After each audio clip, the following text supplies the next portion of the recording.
চরমুনের দরবার একদিনে হয় নাই, 100 বছরের মেহনত, চোখের পানির ফল।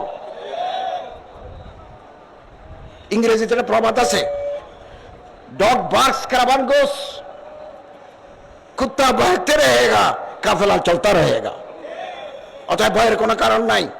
রাষ্ট্রীয় ক্ষমতা পেলে কাজ করতে ভালো হয়, ইনফাজে শরিয়াতে ইসলামী সহজ হয়, আইন কানুন ইসলামী বিধিবিধান শরিয়া চালু করতে সুবিধা হয়। না থাকলে হুকুমি সুবে পেরেশানি নাই। ময়দানে থাকা, আল্লাহর রেজামন্দি হাসিল করা, এটাই হচ্ছে মতলব। মতলব আমার তো কোনো বেশ কম লাগে না। আমি আগেও ভাড়া করে থেকেছি, শহরে আমার কোনো বাড়ি নাই, ঢাকাতেও নাই, চট্টগ্রামেও নাই। তো আমি উপদেষ্টা হওয়ার আগেও ভাড়া বাসায় থেকেছি, উপদেষ্টা হওয়ার পরে 1.5 বছর সরকারি বাসায় থেকেছি। এখন তো আমি আমার নিজের বাসায় চলে গেছি, আমার ভিতরে কোনো ফিকির নাই। কারণ আল্লাহর ওলিদের সোহবতের কারণে আল্লাহ তাআলা আমাদেরকে রাহে রাস্তা পর রাখা হ্যাঁ। অন্তরকে পরিচ্ছন্ন করি, পরিষ্কার করি অন্তর। রাসূল করিম সাল্লাল্লাহু আলাইহি ওয়াসাল্লামের দরবারে এক লোক এসে বলেন, ইয়া রাসূলুল্লাহ, বেশি মানুষ জান্নাত। চরমুনের দরবারে আমার মতো নাকিস আমরা আসি কামালিয়ত হাসিল করার জন্য, আর আপনাদের মতো কামেল যারা আসেন তারা জান্নাতের রাস্তা পাবেন। অতএব আমরা তওবা করব, তওবা করব, গুনাহ কমাবো। পৃথিবীতে আমি সব জায়গায় বলি, 3 জিনিসের জন্য পৃথিবী পাগল। ক্ষমতার জন্য পাগল, ক্ষমতার জন্য মানুষ যে কি করতে পারে ইতিহাস খুললে আপনি পাবেন। 2, মেয়ে লোকের সেক্সের জন্য মানুষ পাগল, হয়তো ছেলে নয়তো মেয়ের জন্য মানুষ পাগল। 3 নম্বর টাকার জন্য পাগল, টাকার জন্য পাগল।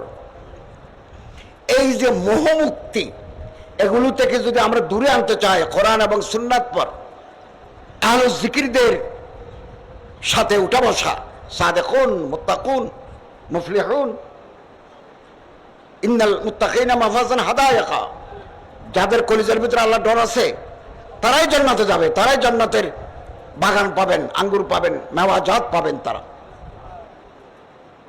এছাড়া ভিন্ন পথ নাই। হযরত খাজা মঈনুদ্দিন চিশতি আজমেরি রহমতুল্লাহ আলাইহি গজনী থেকে আজমির যাওয়ার পথে 40 দিন হযরত দাতা গঞ্জে বক্সের ওখানে চিল্লা খুশি করতেন, জিকির করতেন, আল্লাহরে ডাকতেন। এই যে জিকির হয় এখানে, কিছুক্ষণ আগেও হয়েছে, আবারও হবে। আল্লাহু আলহামদুলিল্লাহ সুবহানাল্লাহ আস্তাগফিরুল্লাহ, মুহূর্তের ভিতরে আসমানে পৌঁছে যায়, আসমানে পৌঁছে যায়। মানাকিবু আহমদ, ইমাম মাহমুদ ইবনে হাম্বল একটা কিতাব মানাকিবু আহমদ, মানাকিবু আহমদ আছে। হযরত ইমাম মাহমুদ ইবনে হাম্বল রাহমাতুল্লাহি আলাইহি ইরাকের একেবারে অজপাড়া গায়ে গেছেন। ইরাক তো অনেক বড় দেশ, বাংলাদেশ তো পৃথিবীতে ছোট দেশ, ইরাক অনেক বড় দেশ। ইরাকের অজপাড়ায় গেছেন, তখন তো হোটেল নাই, রিসোর্ট নাই, সুইট নাই।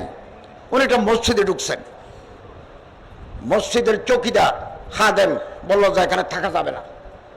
ইমাম মাহমুদ ইবনে হাম্বলকে চেনেন না, বললো থাকা যাবে না। তো বারান্দায় আসছে, না বারান্দা থেকে বের হও। বাইরে আসছেন, বাইরে কিছু বিছানা আছে, নামাজের জায়নামাজ আছে। দেখলো যে একজন মুহাদ্দিস, একজন কাপড়ের সুপার, একজন ভালো আলেম, চেহারার ভিতরে ইবাদতের নূর আছে। বললো, মনান তো আপনি কে? বললো, আমি মুসাফির। বাইরে কেন? বললো, আমার তো খাদেম বাইরে করে দিছি, এখানে থাকার ব্যবস্থা নাই, একেবারে মসজিদের এরিয়া থেকে বের করে আমি এখন বাইরে গিয়ে আরাম করতেছি। বললো, হুজুর আপনি আমার সাথে চলেন, আমার ঘরে আপনাকে আজকে মেহমানদারি করব। মেহমানদারি করা সুন্নাত, খাওয়ানো সুন্নাত। আফজালু সাদকা আন তুশবিয়া কবিদান জায়ান, যার পেটের ভিতরে ক্ষুধা আছে তার পেটে খাবার দেওয়া 1 নম্বর সদকা। 1 কাপ চাও সদকা, একটা সিঙ্গারাও সদকা, একবেলা ভাতও সদকা। সৎকার কারণে মুসিবত বালা দূর হয়ে যাবে, আল্লাহ আপনার উপরে তুলবেন। খাওয়ানোর কারণে হযরত ইব্রাহিম খলিলকে, ইব্রাহিম আলাইহিস সালামকে আল্লাহ খলিলুল্লাহ উপহার দিয়েছেন, আল্লাহর দোস্ত। আল্লাহ রাসূল সাল্লাল্লাহু আলাইহি ওয়াসাল্লাম হযরত জিবরাইলের কাছে জানতে চাইলেন, আমি রাসূলুল্লাহ, আদম সফিউল্লাহ, ঈসা রূহুল্লাহ, ইব্রাহিম খলিলুল্লাহ কেন বললো উনি মানুষকে ভাত খাওয়ান, জিয়াফত দেন। অথবা আমরা মানুষকে দুঃখী অভাবগ্রস্ত মানুষের পাশে দাঁড়াবো, পাশে দাঁড়াবো। আল্লাহ তাআলা আমাদের তৌফিক দান করুন, আমিন। যে মানুষটা ইমাম আহমদ বিন হাম্বলকে মসজিদের বাইরে থেকে ঘরে নিয়ে গেল, উনি সব সময় জিকির করেন, বিশেষ করে আস্তাগফিরুল্লাহ, আস্তাগফিরুল্লাহ এভাবে বলেন, মিন কুল্লি যামব ওয়া আতুবু ইলাইহি।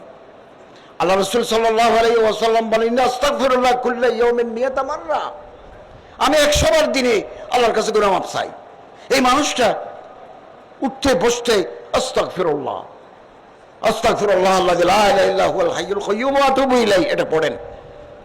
রাত্রে ছিলেন ইমাম আহমদ বিন হাম্বল, সকালবেলা উঠে বলেন, ভাই আমি তো দেখতেছি তুমি যাকিরুল্লাহ, সবসময় জিকির করো এবং ইস্তেগফার পড়ো, তুমি কি এই জিকিরের কোনো ফায়দা পাইছো? লোকটা বলে, হযরত আমি সবসময় আস্তাগফিরুল্লাহ পড়ি, অন্যান্য জিকিরও করি, আমি যখন দোয়া করি আল্লাহ আমার সব দোয়া কবুল করে নেন।